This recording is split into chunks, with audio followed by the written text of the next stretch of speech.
अस्सलाम वालेकुम स्टूडेंट्स। जैसा कि आपको पता है चैप्टर नंबर 1 हम कंप्लीट कर चुके हैं 1.4 तक।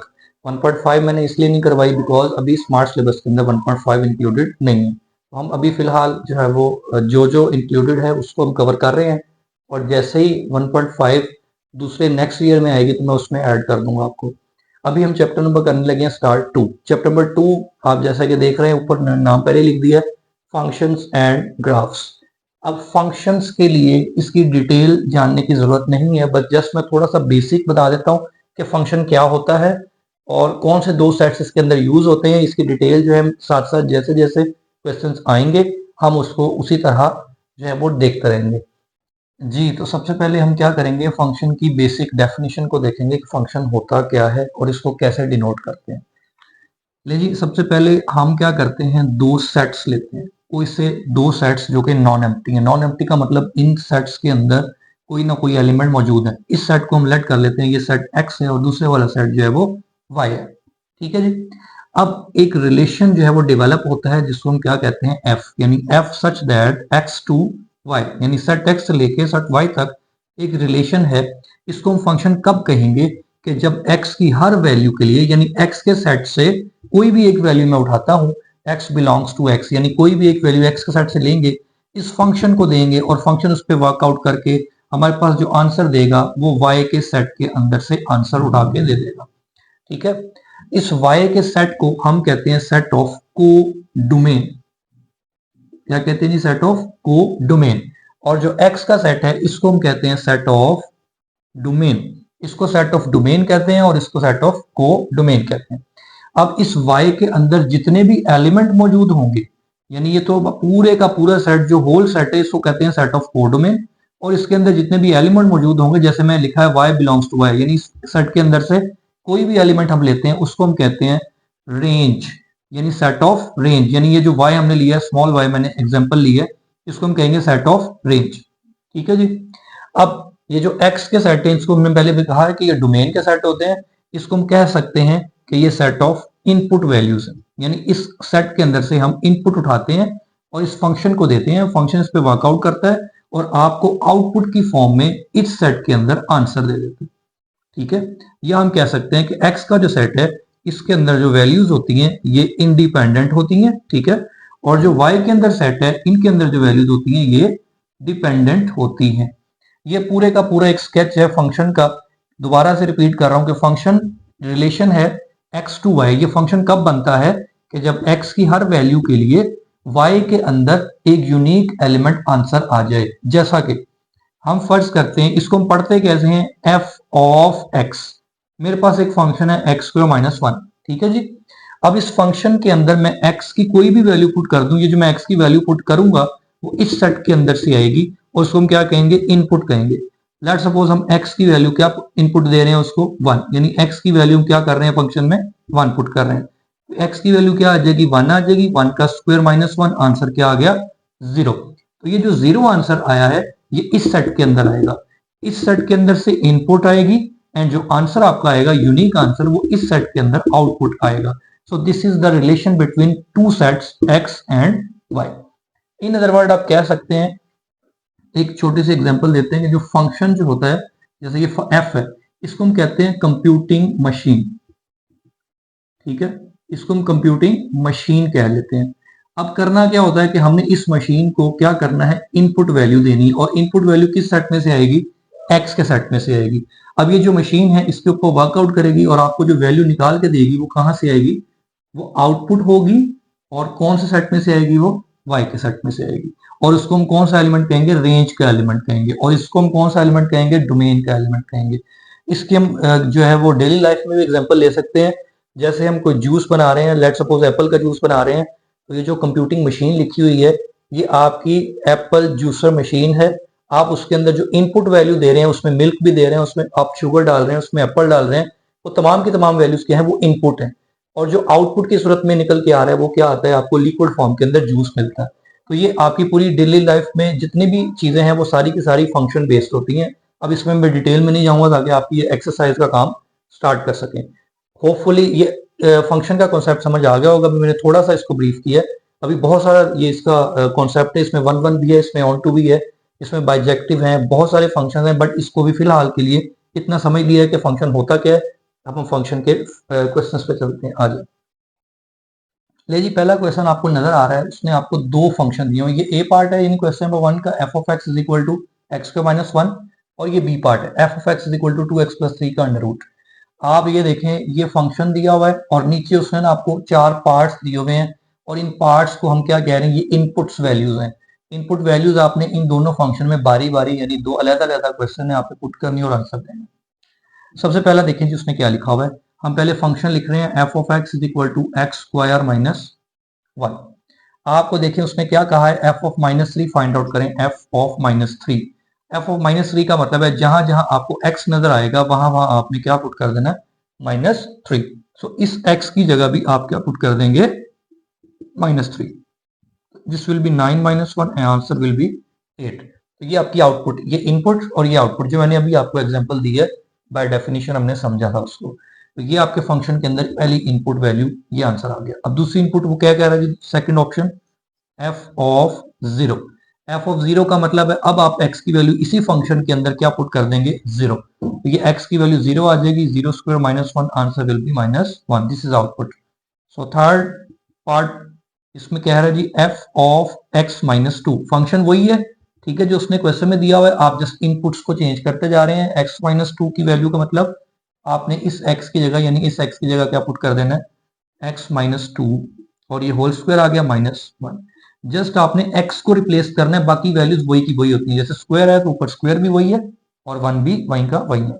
इसको ओपन कर दें, x square minus 4x plus 4, ये आपका फार्मूला ओपन हुआ है, A square minus 2ab and plus B square and -1 ये वाला आ गया। ले जी, ये आपकी आ गई output and this is answer. ठीक है जी, ये इसका आंसर आ गया थर्ड वाली का। Now last output is input is F of x square plus 3।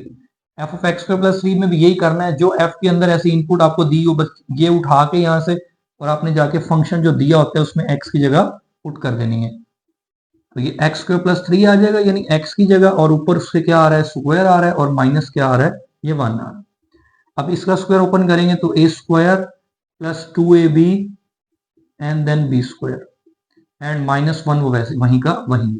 यहाँ से जी एक्स रेज़्ड पावर 4 हो गया एंड प्लस ये 2 3 6 एक्स स्क्वायर हो गया, यहाँ से +9 एंड -1। तो ये आपकी फाइनल आउटपुट आ गई और ये आपका जी आ गया आंसर। अब यही तमाम की तमाम इनपुट्स जो आपने अभी यहाँ पे इस फंक्शन के लिए निकाली हैं, सेम इसमें भी आपने यही इनपुट्स निकालनी है। इसको जल्दी से ये भी कर लेते हैं पार्ट, ताकि ये भी पहला पार्ट है। So b is equal to f of x is equal to square root 2x plus 3। अब देखिए जी, सिर्फ फंक्शन चेंज हुआ है, बाकी इनपुट्स यही हैं, सेम यही प्रोसीजर जो इस पे किया है वही उस पे करना है। तो पहला क्या है जी, एफ ऑफ -3। तो पहले पार्ट में आपने क्या करना है, एफ ऑफ -3 यानी आपने x की जगह क्या पुट कर देना है, -3। So your answer will B negative of √3। इसी तरह जी सेकंड है जी एफ ऑफ 0। एफ ऑफ 0 में जस्ट आपने x की वैल्यू क्या पुट कर दी, 0, इसी x की जगह आप क्या पुट हो जाएगा, 0। सो आंसर आ गया आपका square root of 3। Third part f of x minus 2। So just यहाँ पे x की जगह आपने क्या पुट कर दिया, x माइनस 2 एंड बाकी तमाम वैल्यूज वैसे लिख दी। तो यहाँ से 2x एंड 2 2 हो गया 4 and answer is 2x minus 1 का स्क्वायर रूट। ये आपका आ गया जी एफ ऑफ x माइनस 2 का आंसर।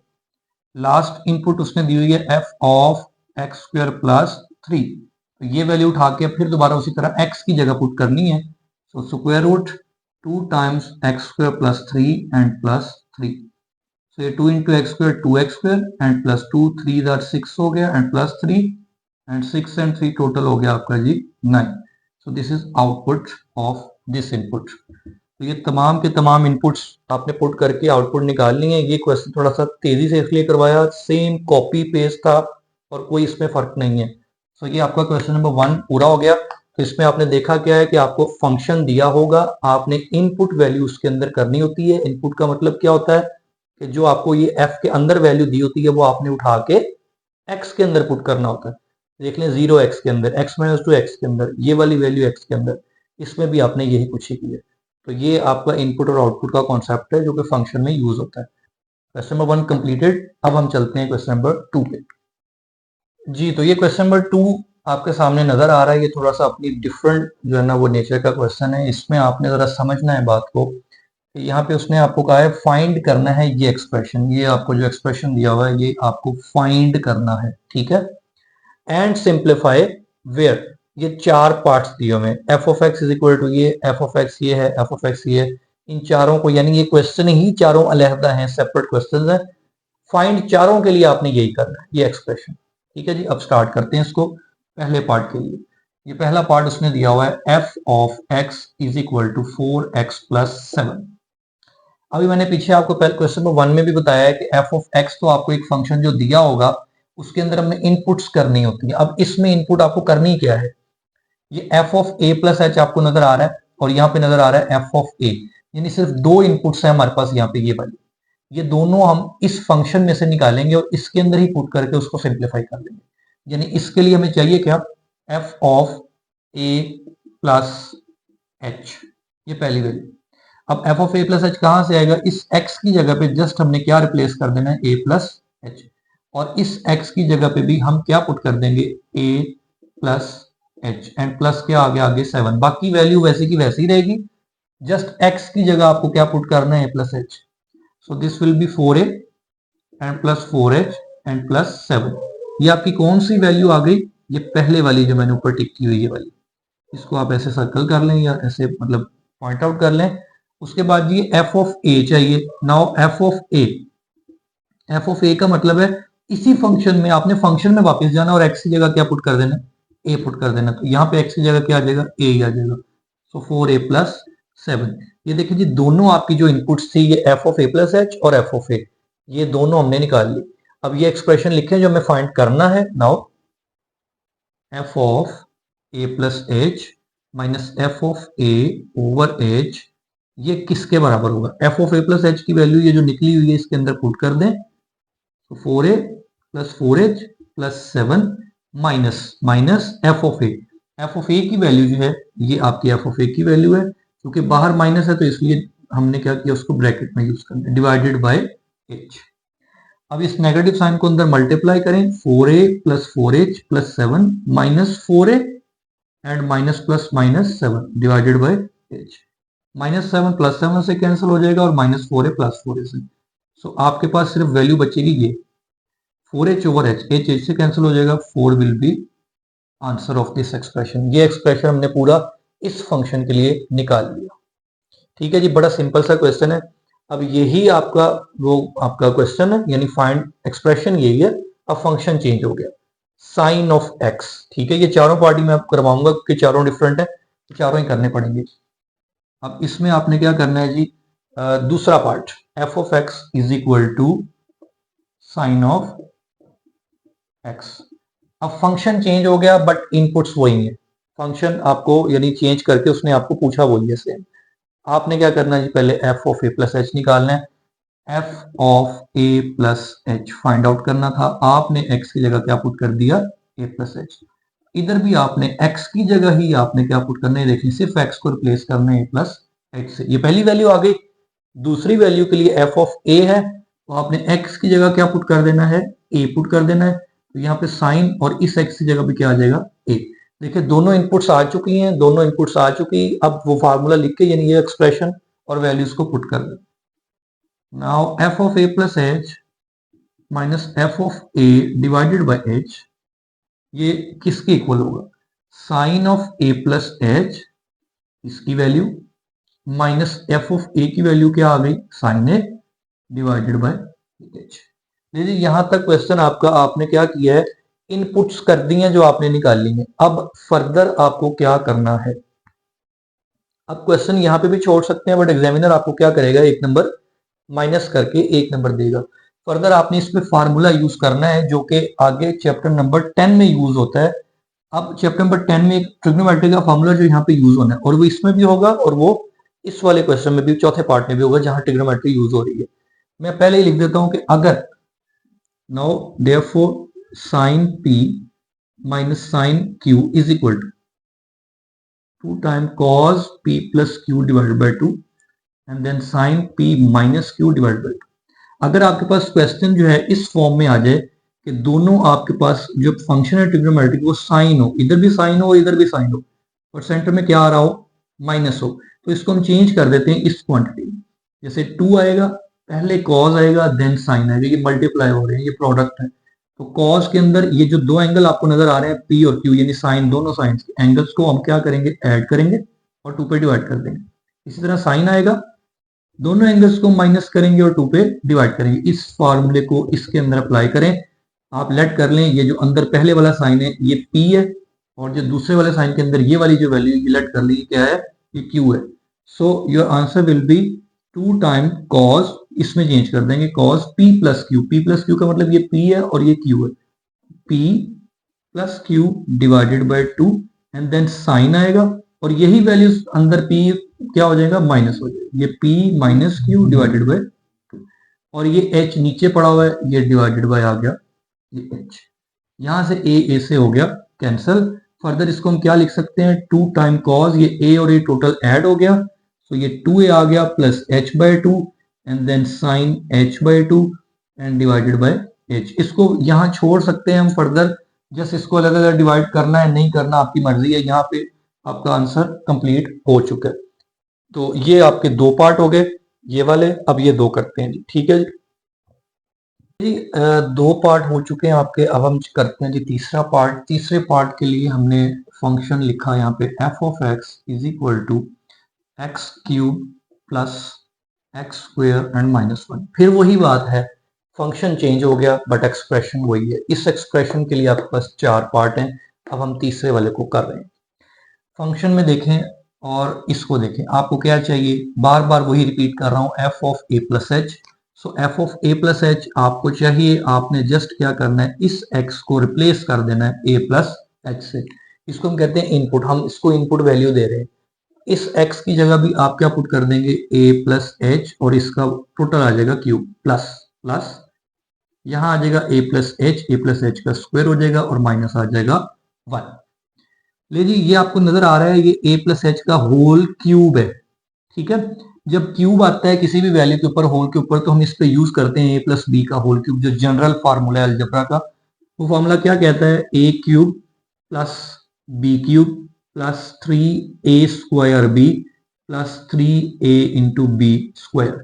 ये सिंपल, हम वही फार्मूला जो हम बहुत पुराना यूज करते आ रहे हैं, अलजेब्रा का फार्मूला है a प्लस बी का होल क्यूब, वो ओपन कर दिया, प्लस यहाँ पे a प्लस बी का होल स्क्वायर हो रहा है, तो a square plus B square plus 2ab, ये वो फार्मूला बन गया जी, और ये माइनस 1 एंड पे, जस्ट हमने उसको ओपन करके यहाँ लिख दिया। अब नेक्स्ट हमारी ऑल्सो f ऑफ a भी चाहिए। f ऑफ a के लिए इस दोनों x की जगह हम क्या पुट कर देंगे, जस्ट a पुट कर देंगे, तो a cube plus a square minus 1 आ गया। लीजिए, दोनों आपके पास ये इनपुट्स आ गई हैं। अब आपने ये फंक्शन लिखना है, now f of a plus h minus f of a over h is equal to, अब ये f of a plus h है, इसके अंदर ये वाली वैल्यू क्या कर दें आप, पुट कर दें, ठीक है जी। अब ये आ गया जी आपका a cube plus H cube plus 3a square h, 3ah का square and plus a square plus 2ah plus h square minus 1। ये तमाम की तमाम वैल्यू अभी ये वाली लिखी है हमने, F of a plus h की जो इनपुट थी ये इसके अंदर ये आ गई। अब माइनस, ये नेगेटिव में नीचे लिख रहा हूँ, नेगेटिव एफ ऑफ ए, ये इसकी का हिस्सा है, नेगेटिव आगे चुकी जगह कम है तो मैंने इधर लिख दिया नेगेटिव ये वाली value, A cube plus a square and minus 1, और डिवाइडेड बाय क्या आ रहा है, एच, ये सारी वैल्यू डिवाइडेड बाय एच है। अब सिंपल हमने इस नेगेटिव को अंदर मल्टीप्लाई करना है और फिर देखना है कौन सी वैल्यू कैंसिल आउट होती है और कौन सी नहीं होती। अब इस पे इधर नीचे आ जाएंगे, सारी की सारी वैल्यूज को एज इट इज लिखते हैं, ये जो ऊपर लिखी हुई है, ठीक है, plus a square plus 2ah plus h square minus 1, ये सारी एज इट इज हो गई। इसको अंदर जब मल्टीप्लाई करेंगे तो साइन सारे क्या हो जाएंगे, चेंज हो जाएंगे, ये सारे साइन चेंज करके ये लिख दिया, डिवाइडेड बाय आ गया आपका जी h। अब देखिए इनमें से कौन सी वैल्यू जो है वो आपकी कैंसिल होती है, एक तो a क्यूब कैंसिल हो जाएगा, एक a स्क्वायर कैंसिल हो जाएगा, और एक माइनस का 1 कैंसिल हो जाएगा। जो वैल्यूज कैंसिल हो सकती थी, कैंसिल करने के बाद हमने देखा इन तमाम वैल्यूज के अंदर h मौजूद है, ये भी h है, ये भी h है, ये भी h है। तो तमाम वैल्यूज में से जो आखिरी स्टेप होगा इसमें हम क्या करेंगे कि h को कॉमन ले लेंगे। h कॉमन आने के बाद यहाँ कितने h बचेंगे, h क्यूब है, चूंकि यहाँ पे आ जाएगा h स्क्वायर, यहाँ पे ये वाला h बाहर आ गया, कॉमन हो गया 3a स्क्वायर, यहाँ पे एक h बाहर आ गया, एक h a के साथ मल्टीप्लाई हो रहा है, यहाँ पे आपका जनाब h बाहर आ गया, यहाँ पे बच गया आपका खाली 2a एंड प्लस यहाँ पे कितने h बच गए, एक h बच गया एंड डिवाइडेड बाय ये h आ गया, ये h से कैंसिल हो गया। लीजिए ये जो बची आपकी पास वैल्यू, ये आपका रिक्वायर्ड आंसर है। ये किसका आंसर है, ये इस एक्सप्रेशन का आंसर है। इस फंक्शन के अंदर पहले हमने F of a plus H put किया, फिर हमने एफ ऑफ ए पुट किया, दोनों के आंसर्स को इसके अंदर यहाँ पे पुट किया हमने, उसको सॉल्व करके ये आंसर आ गया। तो ये तीनों पार्ट्स हैं वो पहले वाले सॉल्व हो चुके हैं। अब हम करते हैं इसका चौथा पार्ट, ठीक है। चौथे में भी जरूरी है करवाना, ही जो जरूरी होता है मैं वो लाजमी करवा देता हूँ, जो बिल्कुल एग्जैक्ट सेम होता है वो जरा मैं स्किप करवा देता हूँ, क्योंकि इसमें ट्रिग्नोमेट्री यूज हो रही है इसलिए इसको करवाना जरूरी है। अब करते हैं चौथा पार्ट जी।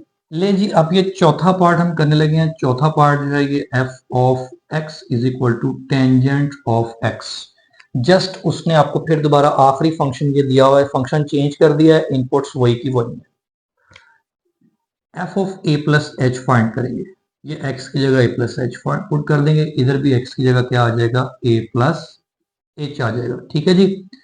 ऑल्सो फिर हम क्या करेंगे, x की जगह a पुट कर देंगे, तो ये आ जाएगा आपका टेंजेंट ऑफ a, ठीक है जी। अब आपके पास जी नाउ फिर वही बात है कि हमने वो फंक्शन वही पुट करना है, वही फाइंड करना है, सारे क्वेश्चंस यहाँ तक तो सेम है। अब आपने f of a plus h की वैल्यू पुट की तो आ गया tangent of a plus h minus tangent of a, ये आ गई एफ ऑफ ए की वैल्यू और डिवाइडेड बाय एच।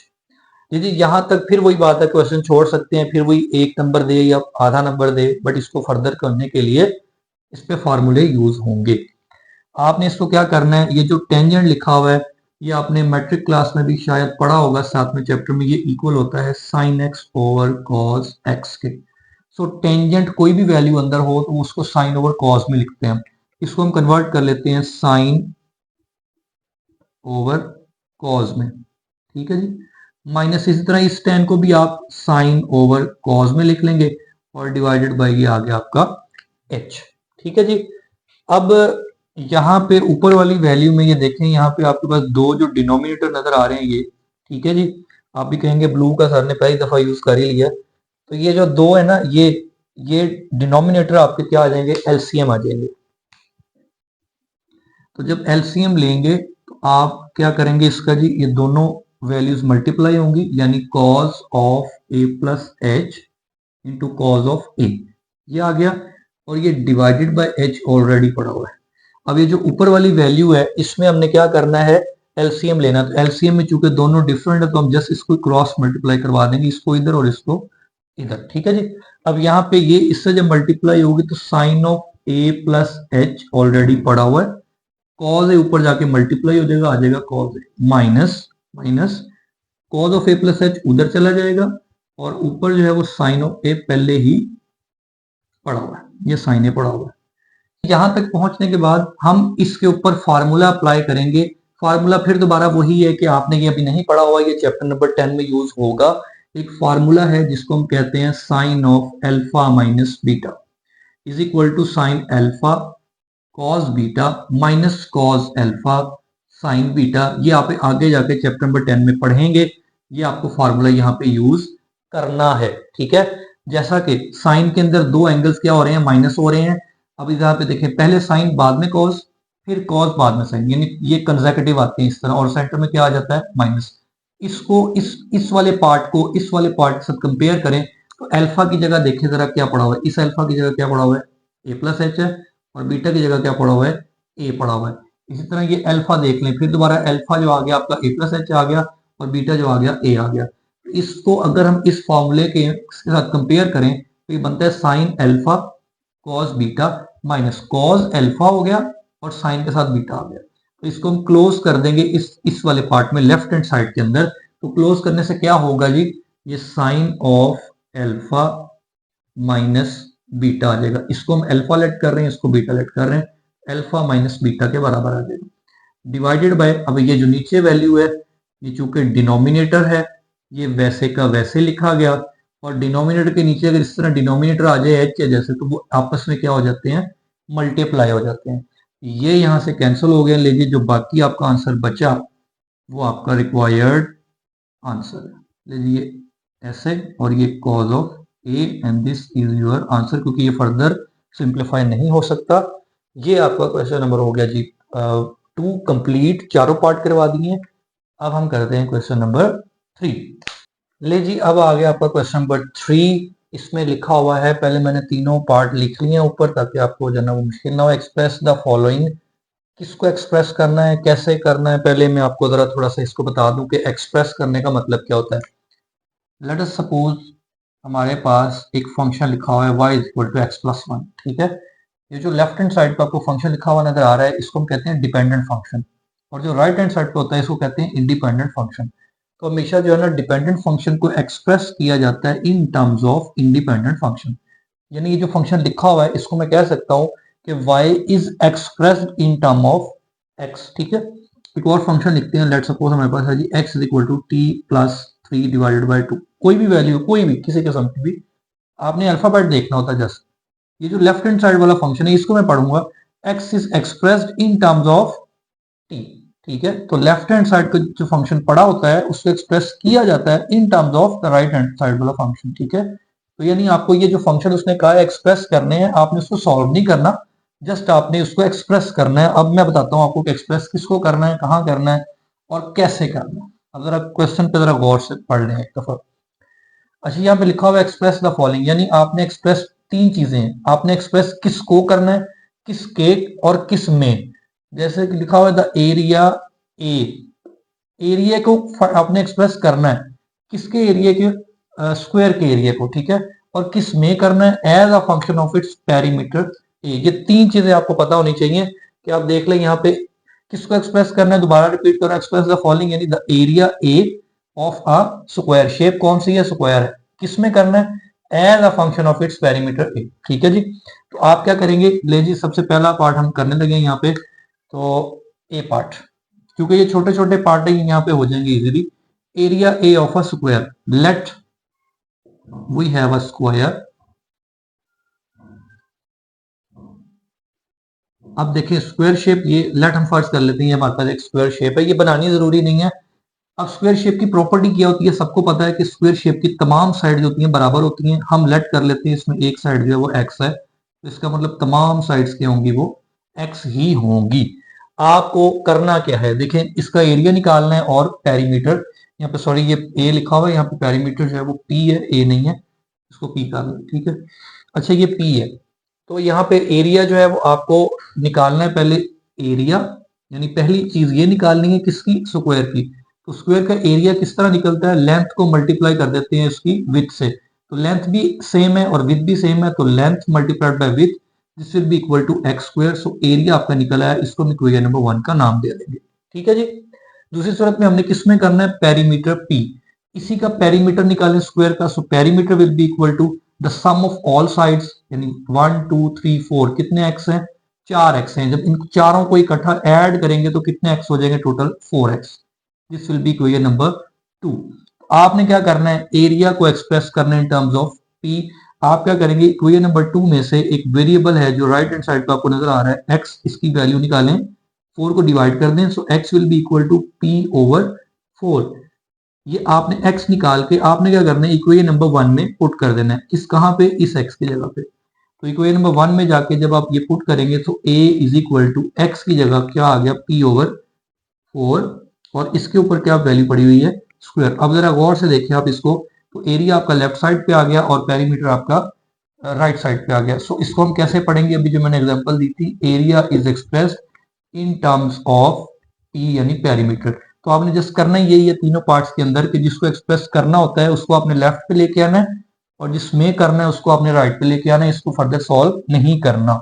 इसी तरह दो इक्वेशंस बनेगी, दूसरी में से वैल्यू निकलेगी और पहली में पुट होगी। अब जरा अगले पार्ट पे आ जाए, बी पार्ट पे। बी पार्ट में आपने फिर उसी तरह देखना है कि किसको करना है, द सर्कमफेरेंस सी, सी को आपने यानी सर्कमफेरेंस को करना है। किसका सर्कमफेरेंस है जी? सर्कल का। और किस में करना है जी? एरिया में करना है। ठीक है, तो आप सबसे पहले तो शेप देख लें हमारे पास कौन सी है जी, ये सर्कल शेप है हमारे पास। ठीक है, अब सर्कल का सर्कमफेरेंस क्या होता है? ये 8th क्लास का फार्मूला है। इसका फार्मूला होता है जी 2 पाई आर, इसको इक्वेशन नंबर 1 कह दें। और जिसमें आपने कन्वर्ट करना है वो किसमें करना है जी? एरिया, यानी एक्सप्रेस करना। तो एरिया सर्कल का क्या होता है जी? पाई आर स्क्वायर। ये इक्वेशन नंबर आ गया जी 2। ठीक है जी, अब बात वही है, जैसे यहाँ पे 2 में से इक्वेशन हमने वैल्यू निकाली एक वेरिएबल की और 1 में पुट की, इसमें भी यही करना है। यहाँ पे वेरिएबल क्या यूज हो रहा है? 2 में अल्फाबेट क्या यूज हो रहा है? आर। यहाँ से आर की वैल्यू निकलेगी। सबसे पहले हम पाई को नीचे ले आएंगे, so r square will be equal to a over pi. So r is equal to a over pi का स्क्वायर रूट। ये आपने आर की वैल्यू निकाल ली। इस आर को आपने फिर ये 1 में जाके पुट कर देना है। So 1 implies c is equal to 2 pi into a over pi का स्क्वायर रूट, यानी आर की जगह जाके आप पुट कर देंगे। अच्छा, आंसर यहाँ पे हम छोड़ सकते हैं, बाकी बुक में भी इसने थोड़ा सा फर्दर किया हुआ, बट हम यहीं पे छोड़ देते हैं क्योंकि आपने सी को लेफ्ट पे लाना था और ए को राइट पे लाना था, वो आप ला चुके हैं, तो यहाँ पे फर्दर इसको करने की जरूरत नहीं होती। यही आप यहाँ पे आंसर इसको छोड़ सकते हैं। ठीक है जी, आपने जस्ट एक्सप्रेस करना होता है इसको। तो ये आपका आ गया जी सेकंड पार्ट। अब इसका जी थर्ड पार्ट। अब चूंकि यहाँ पे जगह है अवेलेबल, तो मैं चाह रहा हूँ कि सामने लिखा हो तो इसी पे ही हो जाए। अच्छा, ये सरफेस एरिया एस, बल्कि इसको हम यहाँ कर लेते हैं, यहाँ पे भी हो सकता है। इसको हम थर्ड पार्ट को इसके नीचे कर लेते हैं। इसका ये सी पार्ट है जी, ये ताकि ये नीचे इसके सामने नजर भी आता रहे। किसको करना है? अब यहाँ पे हमने जी सरफेस एरिया एस को करना है। किसके सरफेस एरिया को? क्यूब के। और किस में करना है? वॉल्यूम में करना है। ठीक है जी, अब किसी भी क्यूब शेप क्या होती है? आपने जो है वो लूडो का दाना भी देखा होगा, वो उसको हम क्यूब कहते हैं, जिसके जो है ना 6 फेसेस होते हैं। अब इसमें जो सरफेस एरिया होता है ना क्यूब का, किसी भी क्यूब का सरफेस एरिया, इसका फॉर्मूला होता है 6 times L square. L square का मतलब ये होता है यानी लेंथ का स्क्वायर। इसमें भी लेंथ तमाम की तमाम सेम होती है। लाइक फर्ज करें, यहाँ पे हम कर लेते हैं इसकी एक साइड की जो लेंथ है वो x है, तो इसकी तमाम साइड्स की जो लेंथ होगी वो क्या होगी? x ही होगी। तो यहाँ पे लेंथ का स्क्वायर है, चूंकि तो हम लेंथ हम x ले रहे हैं, तो x का क्या हो जाएगा? स्क्वायर आ जाएगा। इसको इक्वेशन नंबर हम कह देंगे 1। किस में करना है? वॉल्यूम ऑफ अ क्यूब, यानी वॉल्यूम। किसी भी क्यूब का जो वॉल्यूम होता है वो इसको तीनों को मल्टीप्लाई करना है। Length multiplied by height multiplied by width, ये तीनों जब मल्टीप्लाई हो जाते हैं तो इसका क्या निकल आता है? ये क्यूब निकल आता है। ठीक है जी, यानी वॉल्यूम निकल आता है। ये वॉल्यूम ऑफ अ क्यूब आ गया। अब उसी तरह आपने इसको इक्वेशन नंबर आपने नाम दे देना है जी 2 का। तो 2 में से वैल्यू निकाल के 1 में पुट कर देंगे। तो 2 में वैल्यू किसकी निकलेगी? x की निकलेगी। तो 2 में x की वैल्यू निकालने के लिए देखिए हमारे पास मौजूद है v equal to x cube. तो x निकालने के लिए 3 यहाँ से गायब करना है। 3 कैसे गायब होगा? दोनों तरफ क्यूब रूट लेंगे, यानी पावर जो है हम 1/3 लेंगे, तो इधर आ जाएगी v की पावर 1/3। ये x की वैल्यू अब जाके हम 1 में पुट कर देंगे, तो वो आपका जी एक्सप्रेस हो जाएगा, यानी s will be equal to 6 times v की वैल्यू आ जाएगी ऊपर पावर 1/3 और ऊपर उससे क्या आ रहा है? पावर 2। ये आपका जनाब कन्वर्ट हो गया surface area in terms of volume. ये तीनों पार्ट्स के अंदर आपने एक चीज नोट की होगी, कॉमन है कि हम दो इक्वेशंस जो बनाते हैं, दूसरी में से वैल्यू निकलती है और पहली में पुट होती है। दूसरी में से वैल्यू निकलती है, पहली में पुट होती है। इसी तरह यहां से भी यही हुआ है कि दूसरी में से आपने अल्फाबेट की वैल्यू निकाली और पहली में पुट की। तो जस्ट आपने एक्सप्रेस करना था। ये एक्सप्रेस तीनों पार्ट हो चुके। तो ये 3 क्वेश्चन हो चुके हैं। ये होपफुली ये तीनों जो हमने कर लिए हैं ये समझ आ गए होंगे। और अब हम करते हैं क्वेश्चन नंबर 4। उसमें देखते हैं क्या है। लीजिए, क्वेश्चन नंबर 4 है। इसमें आपको लिखा हुआ है find the domain and range of a function.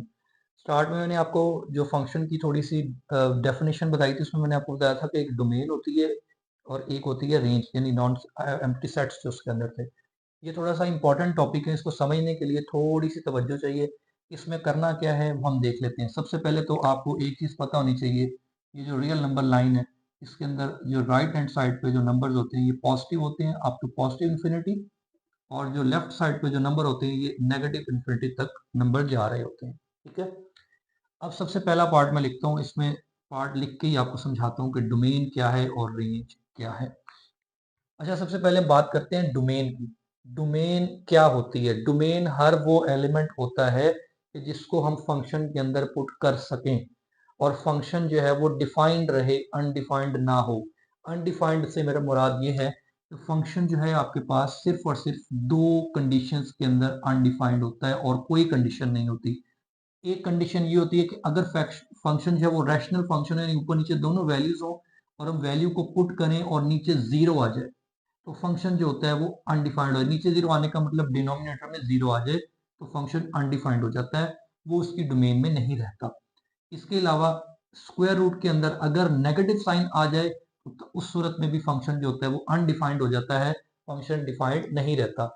ये दोनों केसेस अगर आप जो है वो कैलकुलेटर पे भी पुट करके देखें, any value divided by zero, तो आपको सिंटैक्स एरर देता है। उसकी वजह यही होती है कि फंक्शन अनडिफाइंड है, और किसी भी वैल्यू नेगेटिव वैल्यू का स्क्वायर रूट लेके देखें तब भी वो क्या होता है, अनडिफाइंड ही होता है। इसलिए जो है ना इसको कहते हैं ये इसके डोमेन में नहीं आते। अब डोमेन होती क्या है कि हर वो एलिमेंट जो हम फंक्शन के अंदर पुट कर सकें और फंक्शन जो है वो डिफाइंड रहे। ठीक है जी, मेरा ख्याल है कि डोमेन आपको थोड़ा सा समझ आ गया होगा। मजीद इसको और थोड़ी सी आप वजाहत कर देता हूँ। ये आपके पास एक्स का सेट था और ये वाला सेट भी था वाई का था, जो फंक्शन की डेफिनेशन मैंने आपको बताई थी। अब इस एक्स सेट के अंदर जो एलिमेंट होते हैं उनको हम कहते हैं डोमेन। यानी इस सेट के अंदर से कौन सा एलिमेंट ऐसा है कि जो हम फंक्शन को दे सकते हैं और कौन सा नहीं दे सकते, इसको कहते हैं डोमेन। अब इस पे आ जाए, ये जो है ना डोमेन का एलिमेंट है। पहले हमने डोमेन बतानी है इसकी कि डोमेन क्या होगी। अच्छा, सबसे पहले आपने जो फंक्शन दिया होगा ना उस फंक्शन को देखना है क्या ये रैशनल फंक्शन तो नहीं है। ये रैशनल नहीं है। रैशनल का मतलब यानी ओवर की फॉर्म में हो, ऊपर भी कोई पॉलिनोमियल दियो और नीचे भी कोई पॉलिनोमियल दियो, तो इस फॉर्म में तो ये है ही नहीं। इसका मतलब ये कंडीशन इसके ऊपर लागू नहीं होती। ठीक है, अब दूसरे वाली कंडीशन ये है कि अंडर रूट तो नहीं है फंक्शन के ऊपर, अंडर रूट भी नहीं है यानी स्क्वायर रूट नहीं है। तो इन दोनों में से कोई भी फंक्शन के ऊपर ये लागू नहीं होती यानी इंप्लीमेंट नहीं होती। इसका मतलब इस फंक्शन की जो डोमेन है वो तमाम रियल नंबर हैं। इसमें हम दुनिया जहान का जो मर्जी नंबर पुट कर लें, फंक्शन ने डिफाइंड ही रहना है, अनडिफाइंड नहीं हो सकता किसी सूरत भी, क्योंकि फंक्शन अनडिफाइंड होने की सिर्फ दो ही कंडीशन है। अब इसके अंदर आपने क्या करना है, एक्स की वैल्यू 1 पुट करके देख लो, आंसर 4 आ जाएगा। ठीक है, 2 पुट कर लो, 3 पुट कर लो, यानी कहने का मकसद है फंक्शन अनडिफाइंड नहीं होता। तो इसकी जो डोमेन आप लिखेंगे, यहाँ लिखेंगे set of all real numbers. अब ये डोमेन और रेंज लिखने के भी तरीके हैं कि आप इसको वर्डिंग में लिख सकते हैं, आप इसको इसी तरह सिंपल ये आर लिख दें, इसका मतलब ये होता है सेट ऑफ रियल नंबर। इसको इंटरवल में लिखना चाहें तो इसको लिखेंगे माइनस इन्फिनिटी टू इन्फिनिटी। इसका मतलब क्या है ये आगे जाके मैं बता देता हूँ आपको। और यहाँ पे ये रेंज आपने फाइंड करनी। अब रेंज क्या होती है, जो डोमेन आप इनपुट कर रहे हैं फंक्शन को, यानी जो वैल्यू आप इस फंक्शन को दे रहे हैं इसका आंसर रिजल्ट में क्या आ रहा है, वो होती है रेंज। यानी फर्स्ट करो मैं इसको 1 पुट करता हूं तो 5 माइनस 1 आंसर क्या मेरा आता है 4, वो रेंज है। 5 माइनस 2 3, वो रेंज है। 5 माइनस 1 वो 4 आता है, यानी 1 पहले पुट हो गया, 4 कर लें 1 आ जाएगा। तो जो आंसर आपका इनपुट करने के बाद आ रहा है वो कौन सा नंबर आंसर आ रहा है, वो होती है रेंज। तो आप इसमें दुनिया जहान का, दुनिया जहान मतलब यही है पूरा दुनिया जहान के नंबर्स, इसके अंदर ही पूरे का पूरा मैथमेटिक्स होल्ड करता है इस रियल नंबर लाइन पे। इसमें जो मर्जी नंबर उठा के इसके अंदर पुट कर लें, जो आंसर आएगा वो भी रियल नंबर ही आएगा। यानी लेट सपोज हम इसमें कोई नंबर को, बड़े से बड़ा नंबर भी, चले हम -12 लेते हैं, इसमें से कोई भी नंबर, आंसर इसका क्या आ रहा है 17। तो 17 क्या है, वो भी तो इसी रियल नंबर लाइन के ऊपर ही है। तो आपका जो आंसर आ रहा है वो भी क्या आ रहा है, set of all real numbers ही आ रहा है। तो ये इस फंक्शन की डोमेन और रेंज का आंसर है। और इसको भी इंटरवल में आप ऐसे ही लिख सकते हैं, negative infinity to negative infinity positive infinity. इसका मतलब क्या है, चले मैं इसको पहले ही बता देता हूँ तो, क्योंकि आगे ये यूज होनी है अगले क्वेश्चन में। ये जो ओपन ब्रैकेट है, ये इस ओपन ब्रैकेट में मैं लिखा इन्फिनिटी, नेगेटिव से लेके पॉजिटिव इन्फिनिटी तक। जब ये ब्रैकेट ओपन होती है तो इसका मतलब ये होता है कि इसके अंदर ये जो एलिमेंट्स हैं ये शामिल नहीं होंगे। इसके दरमियान में, इसके नेबरहुड में, यानी इस तरफ और इसके इस तरफ तमाम एलिमेंट शामिल होंगे। या लाइक ये इस तरह है, इसमें नेगेटिव इन्फिनिटी नहीं है, इसमें पॉजिटिव इन्फिनिटी नहीं है। इसके अंदर जितने भी अब एलिमेंट आ रहे हैं, रियल नंबर जितने भी आ रहे हैं, वो तमाम के तमाम इसके अंदर शामिल होंगे। एक होती है स्क्वायर ब्रैकेट, वो मैं अगले वाले पार्ट में आपको यूज करके समझा देता हूँ कि वो कैसे होनी है। ले जी, इसको मैं अभी रेज कर रहा हूँ यहां से। अब इसी पे दूसरा पार्ट आप देखेंगे ताकि आपके सामने रहे। दूसरा पार्ट लिखा हुआ है g of x is equal to square root of x plus 2। Second part g of x is equal to square root of x plus 2। ले जी, सबसे पहले वो कंडीशन मैंने मिटा दी यहाँ से, वो दोबारा लिख लेते हैं क्योंकि वो यूज होनी है। एक तो नीचे जीरो ना आए तब अनडिफाइंड, और एक जो है स्क्वायर रूट के अंदर नेगेटिव ना आए तब अनडिफाइंड। अब इनमें से देखें दूसरी कंडीशन आ गई जो इसके ऊपर होल्ड करती है। अब डोमेन क्या होगी इस फंक्शन की? डोमेन देखें, लिखने में तो सिर्फ एक एक लाइन ही है, एक एक लाइन में इसके इनके सबके आंसर हैं, और मोस्टली इनमें एक एक लाइन में हो जाता है। अब देख ले इसमें डोमेन क्या आएगी। अच्छा, मैंने अभी आपसे अर्ज की है कि इस अंडर रूट के अंदर नेगेटिव साइन नहीं आना चाहिए। अब इस x के अंदर हम क्या वैल्यू पुट करें कि इसके नेगेटिव आंसर आना शुरू हो जाएं? पहले आपने स्क्वायर रूट के अंदर वाली वैल्यू में देखना है कि जीरो कहां पे हो रहा है ये फंक्शन। अगर मैं यहाँ x की वैल्यू -2 पुट कर दूं तो -2 + 2 आंसर क्या आ जाएगा? -2 + 2 आंसर आ जाएगा 0। अब आप जरा रियल नंबर लाइन पे देखें, ये 0 सेंटर में होता है। अब 0 से इस तरफ चले जाएं तो नेगेटिव नंबर शुरू हो जाते हैं, इस तरफ चले जाएं तो पॉजिटिव नंबर शुरू हो जाते हैं। ठीक है, अब ये देखें यहाँ पे अगर मैं -2 पुट कर रहा हूं, यानी -2 पे ये 0 हो रहा है, -2 तक तो बात ठीक है। अब मैं इधर आपको ना ये अलग समझाता हूँ। ये देखें 0 है, ये -1 है, ये -2 है, ये यहाँ पे सो ऑन, और ये 1 है, ये 2 एंड सो ऑन, ये पॉजिटिव इंफिनिटी और ये नेगेटिव इंफिनिटी। अब मैं यहाँ पे कहने का मकसद ये है, कह ये रहा हूँ, अगर यहाँ पे -2 पुट करें तो आंसर इसका क्या आ रहा है? 0। 0 इज अ डिफाइंड नंबर, तो 0 का तब तो ये डिफाइंड है। बट -2 से इस तरफ जो भी नंबर जाएगा, -2 से इस तरफ जब आप जाएंगे, लेट सपोज मैं इसको -2.1 लेता हूँ इसको, तो ये +2 है, तो आंसर आपका क्या आ गया? -0.1। यानी आपका आंसर नेगेटिव आना शुरू हो जाएगा, जो कि डोमेन में होल्ड नहीं करता, क्योंकि अगर अंडर रूट के अंदर नेगेटिव साइन आ गया तो वो क्या हो जाएगा? अनडिफाइंड हो जाएगा। सो हम -2 से इस तरफ नीचे की तरफ नंबर पुट नहीं कर सकते, लेकिन -2 पुट हो सकता है, क्योंकि वो -2 पे आंसर क्या आ रहा है? 0 आ रहा है। तो हम क्या करेंगे? -2 के ऊपर इसको क्लोज कर देंगे, इंटरवल को। यानी डोमेन यहाँ पे हमें ये पता लगी कि -2 से इस तरफ नेगेटिव कोई भी नंबर नहीं आ सकता, क्योंकि उस सूरत में जो फंक्शन हो रहा है वो अनडिफाइंड बन जाता है। सो -2 से लेके इस तरफ पॉजिटिव इंफिनिटी तक जो मर्जी नंबर आप पुट कर लें, फंक्शन डिफाइंड ही हो रहा है। तो इसकी डोमेन लिखने का तरीका ये है कि आप -2 बाउंड कर देंगे। -2 का मतलब ये क्लोज कर दिया हमने -2, और उसके बाद हम कहां तक लेके जा रहे हैं उसको? पॉजिटिव इंफिनिटी तक, जो मर्जी नंबर ले लें। अब मैं आपको बड़ी ब्रैकेट का बता देता हूँ। ये बड़ी ब्रैकेट जो होती है, स्क्वायर ब्रैकेट जिसको हम कहते हैं, स्क्वायर ब्रैकेट के अंदर आप ये वाला जो एलिमेंट होता है ये शामिल करते हैं, और ओपन ब्रैकेट के अंदर ये वाला एलिमेंट शामिल नहीं होता। जैसे मैंने यहाँ लिखा था -∞, तो ये ओपन थी ब्रैकेट, इसमें ये दोनों एलिमेंट शामिल नहीं होते, इनके दरमियान में जितने भी एलिमेंट है सारे शामिल होते हैं। और ये जो स्क्वायर ब्रैकेट है इसमें -2 शामिल है, -2 भी शामिल है, और -2 से इस तरफ पॉजिटिव इंफिनिटी तक तमाम एलिमेंट शामिल है, बट पॉजिटिव इंफिनिटी शामिल नहीं है। ठीक है, तो ये इसकी होगी डोमेन। अब आपका आ गया जी रेंज। रेंज के लिए सबसे पहले आपने उसी तरह जहां पे आपको ये स्क्वायर ब्रैकेट नजर आ रही है, जहां हमने क्लोज की है डोमेन, यहीं से रेंज शुरू होगी। तो -2 जब हम इसके अंदर पुट कर रहे हैं तो आंसर क्या आ रहा है? -2 + 2, आंसर क्या आ रहा है आपका? 0। तो इसके ऊपर आपने बाउंड भी इसको 0 ही करना है, यानी इसका आंसर स्टार्ट ही 0 से होना है, क्योंकि हमने -2 से नीचे तो आना ही नहीं है। तो 0 से स्टार्ट होके पॉजिटिव इंफिनिटी तक कोई भी आंसर इसका आ सकता है। लाइक -2 जब इसमें पुट करेंगे तो आंसर 0, जब -1 पुट करेंगे तो आंसर 1 का अंडर रूट, तो 1 का अंडर रूट इसी तरफ ही आना है, पॉजिटिव नंबर की तरफ। तो 0 से लेके पॉजिटिव इंफिनिटी तक इसके तमाम एलिमेंट का आंसर आएगा। ये हो गया जी आपका जी ऑफ एक्स, यानी स्क्वायर रूट फंक्शन की डोमेन और रेंज फाइंड करने का तरीका। अब हम करते हैं इसका थर्ड पार्ट। ये थर्ड पार्ट आपका आ गया जी g of x is equal to, मैं दोबारा लिख रहा हूँ इसको, 6x + 7, इसमें x is less than equal to -2 है, and 4 - 3x, x is greater than negative of 2। अच्छा, फंक्शन अगर आपको इस तरह दिया उसने, दो फंक्शंस जैसे इस तरह उसने दिया हमें, इसको कहते हैं पीस वाइज फंक्शन, यानी इसको स्प्लिट किया हुआ उसने फंक्शन को, डोमेन को। अच्छा, ये जो आपको उसने दिया हुआ ना, ये एक्स लेवल, ये एक्चुअली उसने डोमेन आपको दी हुई है, आपने उसको इंटरवल में बताना है कि इसकी डोमेन क्या बनती है। ले जी, इसकी डोमेन हम कैसे लिखेंगे? ये 0, -1, -2, ये 1 एंड 2। जरा इसकी ना दोनों फंक्शंस की डोमेन अब हम अलहदा अलहदा सेपरेटली फाइंड करेंगे और उन दोनों को यूनियन कर देंगे, इकट्ठा कर देंगे बाद में। पहले हम इसकी बात करते हैं 6x+7 की।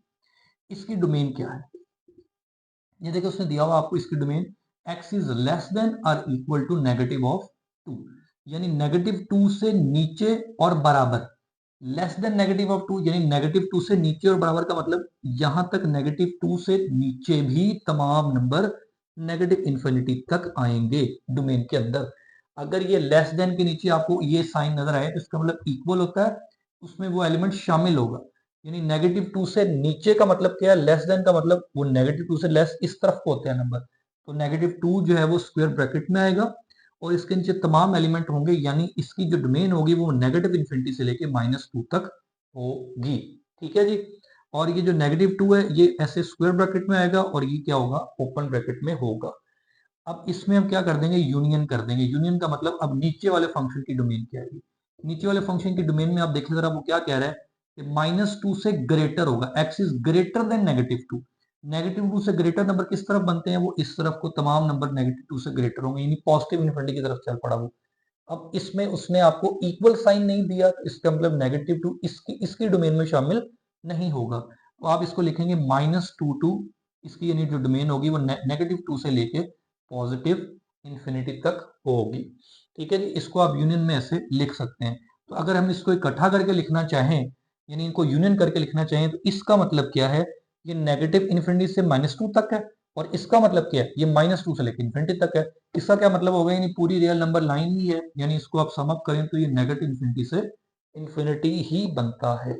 नेगेटिव से इन्फिनिटी की पूरी जितनी भी इसके अंदर वो तमाम एलिमेंट आ रहे हैं वो शामिल होंगे। आई होप इसका आपको समझ आ गया होगा। मैं दोबारा थोड़ा सा बताता हूँ। ये -2 तक आ रहा है इसकी डोमेन, यानी -2 इसके अंदर शामिल है और इसकी जो डोमेन है वो -2 से इन्फिनिटी, -2 इसमें शामिल नहीं बट इसमें तो शामिल है ना। इसकी जब कलेक्टिवली आप करेंगे डोमेन तो ये टोटल नेगेटिव इन्फिनिटी इन्फिनिटी पूरी डोमेन ही बनेगी इसकी। ठीक है जी। अब इसकी रेंज की बात आती है कि रेंज इसकी कैसे फाइंड करनी है। नाउ जी फॉर रेंज के लिए अब पहले हम इसकी रेंज फाइंड करेंगे और फिर इसकी रेंज निकालने का एक छोटा सा तरीका है। जो आपको डोमेन दी हुई ना वो पहले लिख लेते हैं हम। ये क्या दिया हुआ है? x is less than equal to -2, x is less than equal to -2।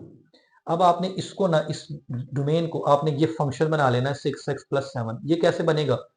सबसे पहले x को हम किससे मल्टीप्लाई करेंगे? वो 6x हो जाए 6 से, तो इधर भी आपने 6 से मल्टीप्लाई कर देना है और इधर भी 6 से मल्टीप्लाई कर देना है, वो हो जाएगा 12। अब फिर हमें क्या चाहिए? +7 चाहिए। आपने इधर भी +7 कर देना है और उधर भी +7 कर देना है। सो दिस इज योर रेंज, यानी आपकी रेंज जो है, यानी आंसर जो है इस फंक्शन का ये आएगा, ये इसकी रेंज है, यानी -5 लेस देन इक्वल टू -5। इसका क्या मतलब है? अब आंसर के लिए मैं आपको दोबारा ये बताता हूँ, ये 0 -1 ये सो ऑन ये -5 है, यानी आपकी जो रेंज आएगी वो -5 भी शामिल होगा और -5 से नीचे तमाम एलिमेंट नेगेटिव इन्फिनिटी तक शामिल होंगे। यानी रेंज का यानी जो आंसर आएगा वो आपका पहली जो रेंज हुई वो ये हुई -5 और नेगेटिव इन्फिनिटी ऐसे। ठीक है, ये पहली रेंज हो गई। अब जो एंड रिजल्ट आएगा उसमें हम क्या कर देंगे? इसको इकट्ठा कर देंगे। अब मैंने ये क्यों लिखा है -5 के साथ स्क्वायर ब्रैकेट? क्योंकि ये साथ इक्वल साइन दिए। नाउ अब हम दूसरे वाले के देखते हैं। x is greater then -2, so x is greater then -2। इस x को हम इस फॉर्म में लेके आएंगे। x के साथ आप क्या नजर आ रहा है? -3x है, तो आप -3x करेंगे और इधर नेगेटिव नेगेटिव पॉजिटिव हो जाएगा 6। अब होता क्या है, जब इनइक्वालिटीज आप कर रहे होते हैं तो जब आप नेगेटिव से मल्टीप्लाई करते हैं ना तो ये साइन क्या हो जाता है? उलट हो जाता है, अपोजिट हो जाता है। उसकी वजह क्या है? लेट्स सपोज मैं यहाँ लिखता हूँ 1 इज ग्रेटर देन -2। ठीक है, तो इस तरफ नेगेटिव नहीं है, उस तरफ नेगेटिव है। अब जब मैं दोनों तरफ नेगेटिव से मल्टीप्लाई करूंगा तो इधर -1 हो जाएगा, उधर +2 हो जाएगा, तो ऑब्वियसली 2 जो है वो बड़ा हो जाएगा फिर -1 से, तो ये साइन क्या हो जाते हैं? चेंज हो जाते हैं। अब हमें क्या चाहिए? 4 ऐड हो रहा है, आपने क्या करना है? 4 इधर भी ऐड कर देना है और 4 इधर भी ऐड कर देना है, तो 10 हो गया। तो ये इसकी रेंज बन गई, यानी 10 से नीचे नीचे तमाम नंबर इसकी रेंज होंगे। इसकी रेंज क्या होगी जी? इसकी रेंज 10 आएगी, यानी यहाँ तक, और नीचे कहाँ तक है जी? इन्फिनिटी तक।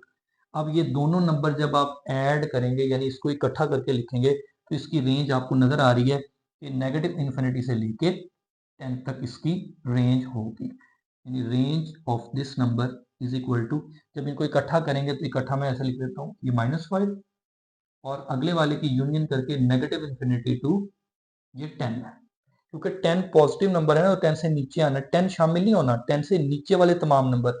अब 10 से नीचे कहाँ तक, 10 से नीचे नेगेटिव इन्फिनिटी तक जितने भी नंबर है वो तमाम आएंगे, ठीक है। अब जब इनको इकट्ठा करके लिखेंगे तो इसका आंसर आ जाएगा नेगेटिव इन्फिनिटी टू ये 10। इसमें अब 5 भी आ गया, नेगेटिव 5 भी शामिल हो गया, और 10 भी उससे नीचे और नेगेटिव इन्फिनिटी से ऊपर तमाम नंबर इसकी रेंज के अंदर शामिल हो गए। तो ये रेंज फाइंड करने का फार्मूला है जब आपको पीस वाइज फंक्शन देगा तो। जी, चौथा पार्ट आ गया जी। चौथे पार्ट में हम देखें, फंक्शन दिया हुआ g of x is equal to x minus 5, और ये फंक्शन है मॉड फंक्शन, या इसको मॉडुलस भी कहते हैं, बट यहाँ पे इसको मॉड ही कहेंगे, ठीक है। मॉड फंक्शन क्या होता है, इसके अंदर जितनी भी वैल्यूज होती हैं वो सारी पॉजिटिव होती हैं। लाइक हम इसमें फर्ज कर लें एक्स की जगह 1 पुट कर दें तो आपका आंसर आएगा -4, बट इस मॉड के अंदर तमाम वैल्यूज क्या होती हैं, पॉजिटिव होती हैं, वो नेगेटिव को भी पॉजिटिव में चेंज कर देता है। तो इसकी डोमेन तो सिंपल है, इसमें तमाम रियल नंबर आ सकते हैं क्योंकि ये अनडिफाइंड नहीं होता, तो set of all real numbers, ठीक है जी। ये इसकी क्या आ गई, डोमेन आ गई। So range will be equal to, because मैंने अभी आपको बताया है क्योंकि इस फंक्शन के अंदर नेगेटिव वैल्यू नहीं आ सकती, यानी आपके पास रियल नंबर लाइन पे इस तरफ नेगेटिव नंबर होते हैं और जीरो से लेके उस तरफ पॉजिटिव होते हैं इन्फिनिटी तक। अब इसका जीरो नंबर शामिल होगा इसके अंदर, क्योंकि यहाँ पे 5 जब पुट करेंगे तो 5 माइनस 5 आंसर जीरो तो आना ही है ना।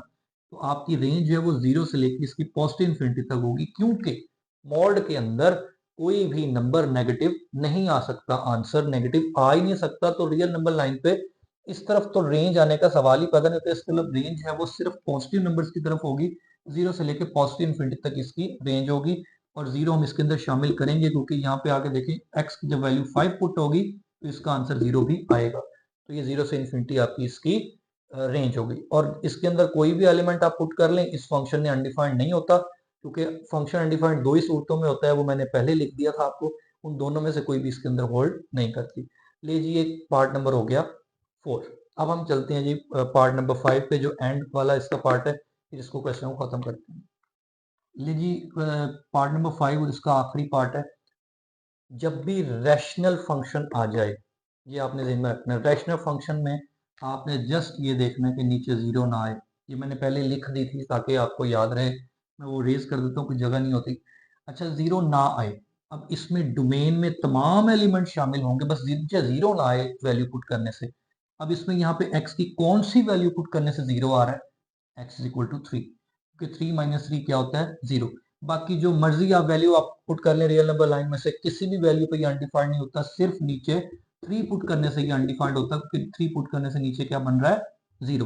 तो आप इसका सिंपल आंसर लिखेंगे set of real number R से नोट करके, इसमें से हम क्या करेंगे कि 3 हम निकाल देंगे, बाकी तमाम इसकी रियल नंबर लाइन जो है वो सेट इसका डोमेन का सेट हो जाएगा। तो ये इस बड़ा इजी काम है इसको ये करना।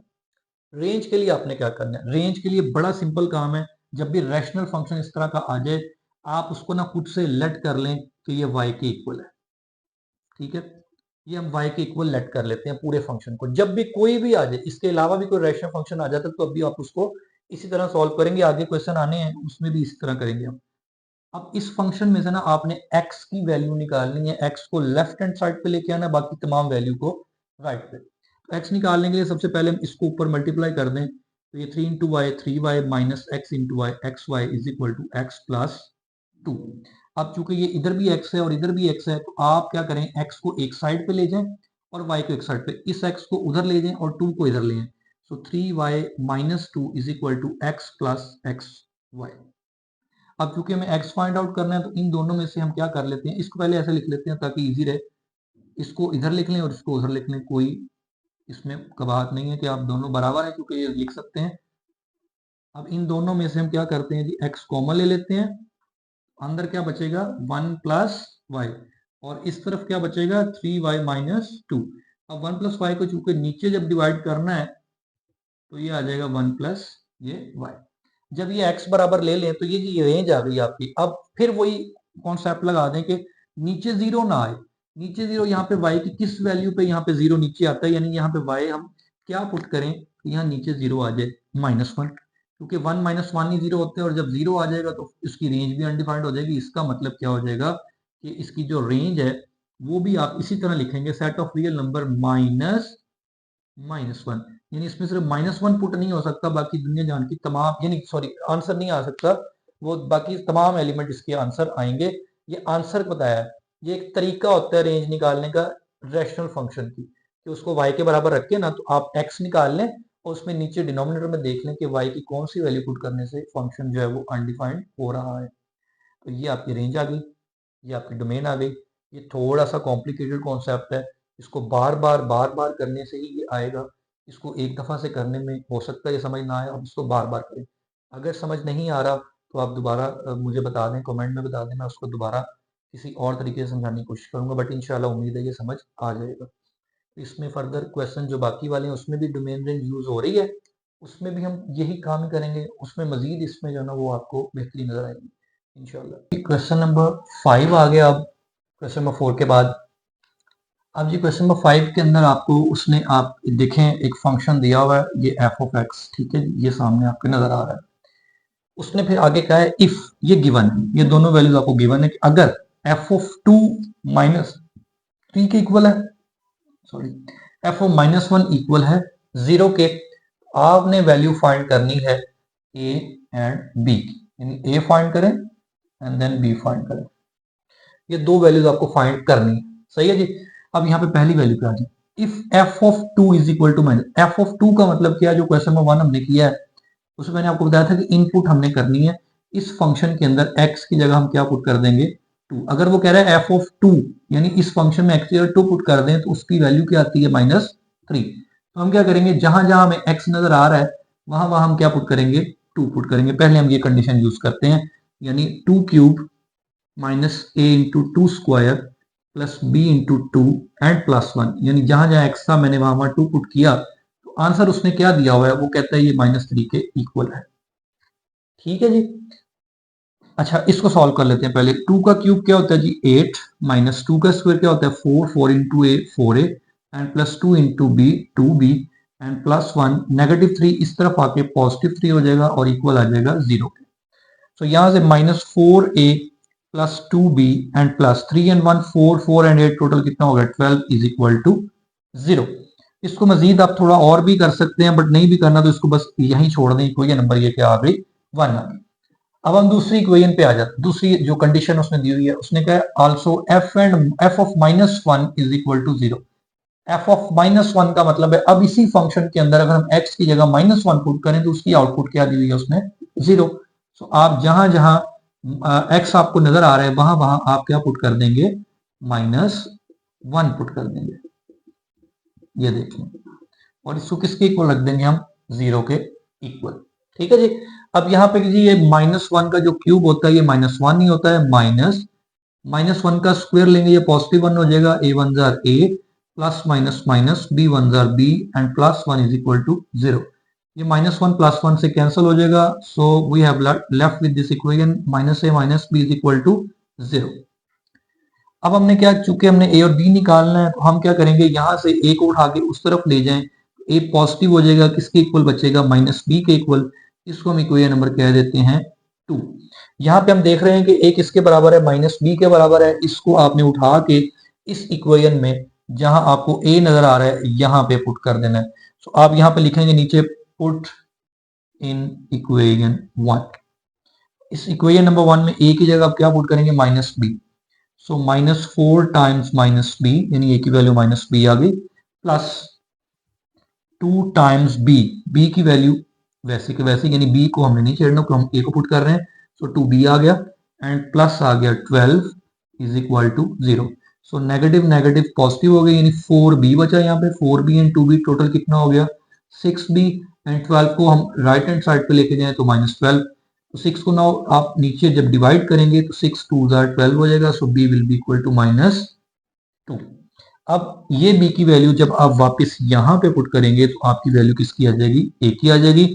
इस b की वैल्यू आपने put b is equal to -2 in equation number 2। So a will be equal to minus पहले ही ऑलरेडी मौजूद है, जब b की वैल्यू आप -2 पुट करेंगे तो a की वैल्यू क्या आ जाएगी 2 आ जाएगी। सो दिस इज क्वेश्चन नंबर 5। ये आपका इंपॉर्टेंट है, शॉर्ट के अंदर ये पहले भी ये सेकंड ईयर की बुक का क्वेश्चन है, चैप्टर नंबर 1 का 1.1 का, वो इन्होंने फर्स्ट ईयर के अंदर इंक्लूड किया है। ये भी इंपॉर्टेंट क्वेश्चन है, शॉर्ट में आ सकता है। ये क्वेश्चन नंबर 5 हो गया। अब क्वेश्चन नंबर 6 की तरफ चलते हैं।